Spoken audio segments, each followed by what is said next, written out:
cara tips sukses menghafal dan mengamalkan Al-Quran sesuai dengan pengalaman antum.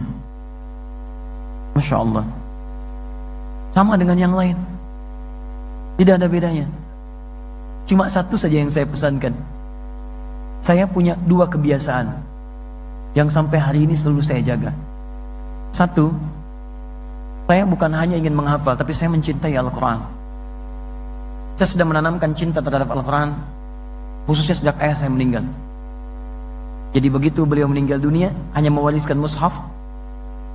Saya bawa mushaf itu ke ruang tengah, lalu saya berdoa kepada Allah, ya Allah, beri kesempatan kepada saya untuk bisa berbakti kepada kedua orang tua saya, khususnya ayah saya. Beri saya kesempatan untuk bisa memberikan nilai-nilai kebaikan seperti ayah saya memberikan kebaikan sejak saya kecil. Kemudian Masya Allah, saat itu saya bermohon kepada Allah. Kemudian saya tanamkan rasa cinta kepada Al-Quran, karena Quran yang terbaik untuk bisa memberikan nilai-nilai kebaikan. Satu hurufnya 10 pahala. Dan itu saya kira pahala terbaik untuk bisa disampaikan, jadi wasilah untuk ayah saya. Biiznillah, biiznillah. Contoh apa yang terjadi? Ketika cinta itu dihadirkan dan mulai membaca Quran, mulai menghafalkannya, dan Alhamdulillah Qurannya yang datang. Ya, Qurannya yang datang. Saat itulah kemudian datang hafalan. Kita mau menghafal 8, datang 40 ayat. Datang dengan nomornya, datang dengan terjemahannya, datang dengan macam-macamnya. Dan dijaga kecintaan itu. Ketika antum mencintai Al-Quran, seperti antum mencintai manusia, mencintai yang lainnya, antum akan jaga. Antum cinta anak antum berikan yang terbaik. Antum cinta Al-Quran, antum berikan yang terbaik untuk Al-Quran. Pegang Al-Quran dengan baik, rasakan dalam jiwa, amalkan setiap isinya, pegang teguh keadaannya. Maka ketika antum akan cintai Al-Quran, cinta Al-Quran akan datang kepada antum. Itu yang pertama. Yang kedua, tingkatkan takwa kepada Allah Subhanahu wa ta'ala. Takwa itu tingkatkan amal soleh, jauhi maksiat. Ketika antum pegang teguh ini, maka Allah akan tanamkan pengetahuan pada diri antum. Quran surah kedua ayat 282, paling kiri sebelah bawah di ujung ayatnya. Perhatikan kalimatnya, wattaqullah wa yu'allimukumullah. Tingkatkan takwa kepada Allah, maka Allah tambahkan pengetahuan kepada antum. Ya, sama saja dengan yang lain. Kita menghafal seperti biasa, hafalkan Qurannya, praktekkan dalam salat-salat sunnah, bangkitkan dalam salat malam, murajaah dalam setiap kesempatan, mudzakarah dalam setiap perjalanan, maka insya Allah Quran akan terjaga. Tapi mohon maaf, hafal Al-Quran dibagi 3 oleh Quran. Surah ke-35 ayat 32, paling kiri sebelah atas. Thumma arasnal kitaba alladziina astafaina min ibadina. Kami wariskan Al-Quran kepada hamba-hamba terpilih, tapi mereka ada 3 bagian. Satu, wa minhum zalimun li nafsi, penghafal Quran tapi zalim pada dirinya sendiri. Quran. Yang kedua, wa minhum muqtasid, penghafal Quran bagi cukup bagi dirinya sendiri, belum bisa berbagi. Yang ketiga, wa minhum sabiqum bil khairat biiznillah, dia bisa berbagi dengan orang lain, bisa menginspirasi dengan izin Allah Subhanahu wa taala. Maka cara terbaiknya, mohon maaf, jadilah golongan yang ketiga. Berbagi, caranya cintai Al-Quran, jaga Qurannya dengan meningkatkan ibadah dan jauhi maksiat. Insya Allah Allah berikan yang terbaik. Ya. Yang paling mulia bukan orang yang paling kuat hafalannya, hafal nomor, hafal ini, hafal itu, bukan, itu banyak. Yang paling mulia adalah orang yang bisa mengamalkan Quran jadi bagian hidupnya. Ya, maka saat menatap, tatapannya tatapan Qurani. Saat mendengar, pendengaran Qurani. Saat berjalan, perjalanannya adalah jalan Qurani. Maka jadilah dia Quran yang berjalan dalam kehidupan. Itu yang diharapkan. Dan itulah yang akan memberikan dan mendapatkan syafaat dari Quran dalam kehidupannya. Allah Ta'ala alam bissawab. Kebiasaan menghafal Al-Quran memang dari dulu berlangsung sejak dini, teman-teman sekalian. Dini dibiasakan. Di ayat-ayat ketika turun kepada Nabi SAW, para sahabat sudah menyiapkan anak-anaknya yang dini untuk mulai menghafal wahyu-wahyu yang turun kepada Nabi. Misal, Abbas punya anak bungsu namanya Abdullah. Abdullah kecil, itu bahkan sudah disimpan di majlis Nabi SAW. Umar punya anak namanya Abdullah bin Umar, sama. Kemudian Amr bin As punya anak namanya Abdullah bin Amr bin As, sama, disiapkan. Bahkan hebatnya, apa yang dilakukan oleh mereka, mungkin manhaj ini nanti bisa kita turunkan. Pertama, ketika anak antum diinginkan oleh antum dicita-citakan hafal Al-Quran, maka yang pertama dilakukan, orang tua mesti kompak meniatkan. Siapkan. Bukan cuma salah satu, keduanya. Yuk kita ambil kisah Maryam alaihissalam. Quran surah ketiga Ali Imran ayat 35 sampai 37, paling kiri, ya, di pertengahan sampai ke bawah. Lihat baik-baik. Idz qalat imra'atu Imran rabbi inni nadhartu laka ma fi batni muharraran fataqabbal minni. Ketika istrinya Imran memohon kepada Allah, ya Rabb, saya berkeinginan, bernazar menjadikan anak yang dikandungnya dekat denganmu. Memang disiapkan, anak ini disiapkan dekat dengan Allah. Jadi kalau antum misalnya, maaf ya, istri mulai mengandung, ingin punya niat ini menjadi anak yang hafal Quran misalnya. Antum niatkan dari awal, kompak suami istri. Kompak. Jaga betul kandungan itu, rawat dengan baik, berikan rezeki yang halal dan sebagainya. Bacakan Quran dalam kandungan dan sebagainya. Kemudian apa yang terjadi?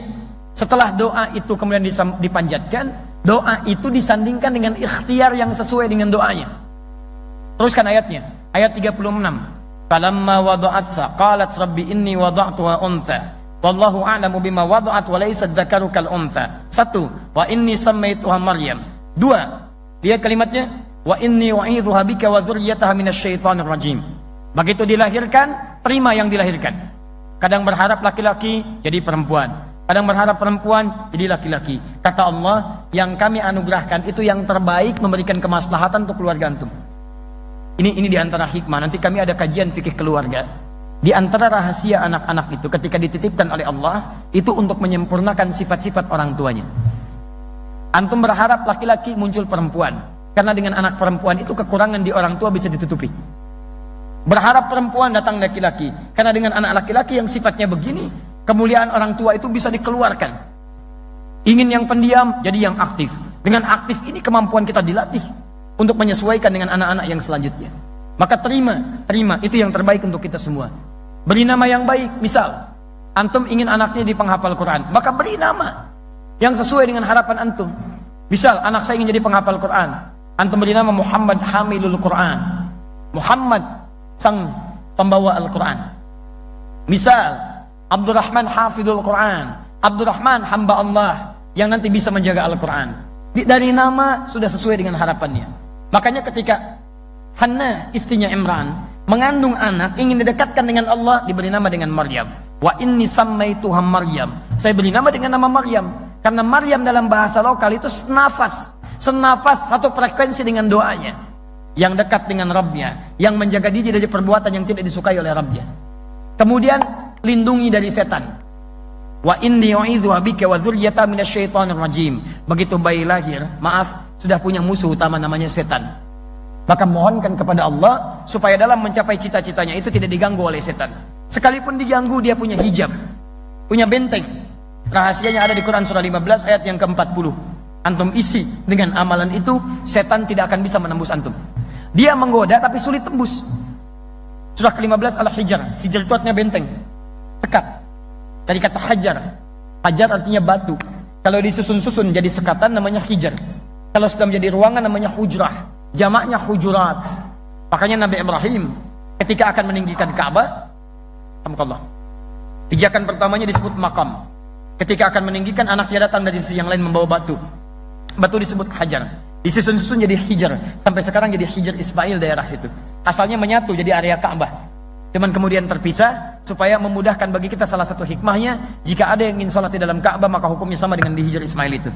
Teman-teman lanjutkan. Ayat ke-40-nya itu rahasianya. Itu di kalimat di lisan iblis langsung. Illa ibadaka minhumul mukhlasin. Semua anak cucu Adam akan saya goda dari depan, belakang, kanan, kiri, kecuali satu golongan yang sulit saya tembus, namanya orang mukhlas. Maka dari kecil antum latih, dekatkan dengan Quran, bacakan Qurannya. Mohon maaf, doa itu jika ingin cepat dikabulkan, maka dia harus bersanding dengan ikhtiar yang sesuai dengan permohonan yang dipanjatkan. Misal antum ingin anaknya hafal Quran, antum berdoa, ya Allah jadikan anak saya penghafal Quran.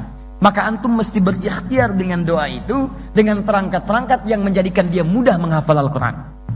Contoh, teruskan ayat 37-nya Maryam.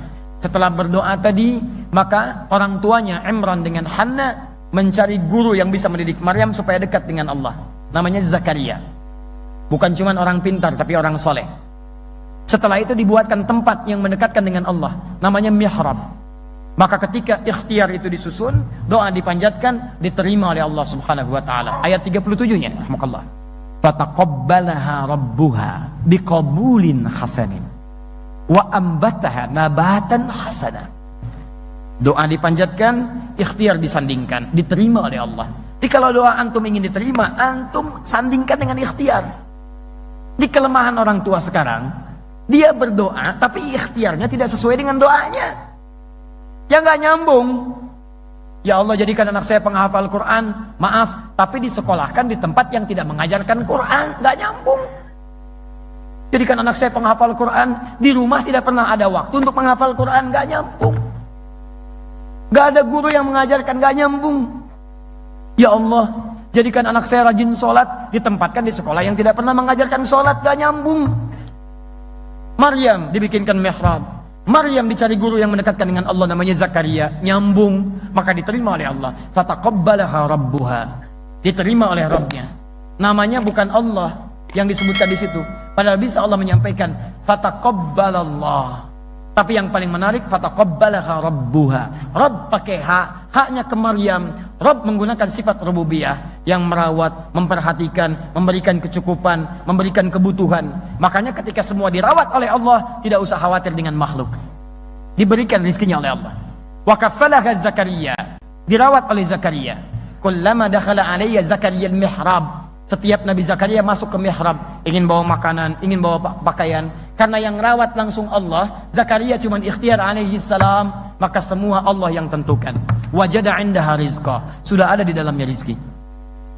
Musim anggur, ada anggur. Musim jeruk, ada jeruk. Yang hebat, bukan musim anggur, ada anggur. Bingung. Ya Maryamu anna laki hadha, Maryam dari mana semua ini? Saya kan belum antarkan, kenapa sudah ada di sini? Kata Maryam, qalat huwa min indillah, semua dari Allah. Innallaha yarzuqu may yasha bighairi hisab. Allah akan memberikan kemudian rizki tanpa batasan. Teman-teman, antum ingin anaknya jadi ahli Quran, kemudian bertanya bagaimana caranya? Pertama, orang tua kompak. Niatkan. Kalau sudah berniat, isikan dengan doa. Doa terus. Doa sudah disandingkan, mulai ikhtiar. Ikhtiar pertama, cari rizki yang paling halal. Ikhtiar yang kedua, orang tuanya pun belajar Quran, membiasakan. Karena kalau orang tuanya sudah membiasakan di rumah, anak akan meniru. Karena anak sifatnya meniru orang tuanya. Orang tua memberikan, anak akan menerima. Orang tua bacakan, anak mendengar. Kalau antum cuma berharap tidak pernah merubah diri, mustahil. Innallaha la yughayyiru ma biqaumin hatta yughayyiru ma bi anfusihim. Rubah dulu. Setelah itu cari guru yang baik. Talakikan ke situ. Beli mushaf yang baik, satu mushaf. Setelah itu Masya Allah, ikhtiarkan dengan ikhtiar yang terbaik. Apa diantaranya? Susun jadwal. Carikan kelas yang baik. Sampaikan guru yang baik. Dan antum terus bermohon kepada Allah dengan ikhtiar antum. Perhatikan Mu'adz, bapaknya gak hafal Quran. Anaknya belum hafal Quran, tidak bisa melihat. Ketika anaknya mengatakan, saya ingin hafal Quran. Ya abati uridul Quran. Apa yang terjadi? Motornya dimodifikasi. Bermohon kepada Allah dalam tangisannya. Dan digendong anaknya. Dinaikkan ke motornya, dashboardnya dimodifikasi supaya ada hafalan di situ. Datang jauh-jauh 20 km. Ketika sampai di syekhnya, dipilih syekh yang terbaik.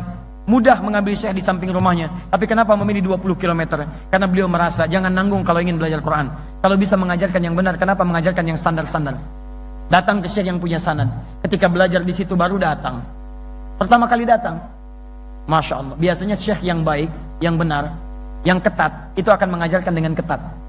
Saya saat talaqi Al-Quran di Libya, saya ambil riwayat yang pertama. Apa yang terjadi? Pertama kali datang teman-teman sekalian, cuma disuruh ta'awudz. Hai ya bunai ta'awudz. A'udzu billahi minasy syaithanir rajim. Yakfi hasbuk utbuqrah. Cukup ya, datang lagi besok. Masya Allah. Antum dari Solo jauh-jauh ke Bekasi. Ustadz, saya ingin menghafal Quran. Baik, coba baca ta'awudz. A'udzu billahi minasy syaithanir rajim. Cukup dulu Pak, pulang dulu ke Solo, besok kesini lagi. Masya Allah. Datang lagi enggak? Tidak. Antum kurang sabar. Guru yang baik, dia tidak akan langsung memberikan hafalan. Dia akan mengecek apa kekurangan di lisan anak didik saya ini. Maka dia akan lihat, oh dia kurang di sini, di sini, di sini, di sini. Berarti obatnya ini. Begitu datang besok muridnya, maka dia akan obati dulu lisannya. Begitu diobati lisannya, diberikan manhaj bacaan. Setelah paham bacaannya, Masya Allah, dia bisa menghafal sendiri. Makanya kalau antum menghafal Quran dengan benar, sabar 20 ayat, kesananya antum akan mudah menghafalannya. Tapi kalau antum tidak bersabar, ingin banyak, hafal 6 bulan, tahsin 2 tahun. Cek. Apa yang terjadi? Berangkat, sabar, pulang. Begitu dapat hafalan, bapaknya tulis. simpan di dashboard motor. Di jalan gak ada yang sia-sia. Mu'adz baca dari belakang. Bapaknya menyimak, lihat ke depan, lihat ke sini, lihat ke depan, lihat ke sini. Masya Allah. Antum tahu apa yang terjadi? Masya Allah. Ulam dicinta. Puncaknya tiba. Teman-teman sekalian, jadilah Mu'adz penghafal Quran. Anaknya hafal Quran, bapaknya belum hafal. Tapi bapak dapat bagian dari kemuliaannya. Anaknya hafal Quran, persis bacaan syekhnya, makhrajnya bagus luar biasa, sampai kisahnya menjadi inspirasi dunia Timur Tengah. Datang reporter dari Kuwait, sampai diwawancara, "Ya Syekh Mu'adz, kenapa kamu ingin sampai jadi penghafal Quran begini?" Apa yang terjadi? Beliau menjawab, "Kalau diperkenankan oleh Allah Subhanahu wa taala, saya berdoa. Pertama, saya ingin mohon kepada Allah supaya tetap membutakan mata saya, karena dengan buta ini saya bisa menghafal Al-Quran. Saya takut kalau melihat lagi, saya melihat maksiat dan hilang hafalan Quran saya. Dan saya menghafal Quran ini, wallahi, supaya saya membawa bekal di hadapan Allah. Saya pulang ke hari kiamat nanti, kemudian saya berada sendirian di depan Allah, tanpa ayah saya, tanpa ibu saya, tanpa saudara saya. Saya bergetar, tangan bergetar, kaki bergetar. Saya katakan kepada Allah, ya Rabb, saya telah berusaha menghafal Quran, bahkan keadaan saya buta saat saya berada di dunia. Kalau sampai hari ini saya harus dihukum, mohon kurangi hukuman saya ya Allah dengan Quran yang telah saya hafalkan itu." Di teman-teman sekalian, kalau antum ingin anaknya tadi hafal Quran, niatkan kedua orang tuanya, kemudian usahakan cari guru yang baik. Dengan itu antum bersabar, dan dengan izin Allah Subhanahu wa taala, dengan kesungguhan antum, insya Allah di antara sekian anak yang titipan oleh Allah kepada antum, akan ada satu yang Allah kemudian jadikan sebagai ahli Al-Quran.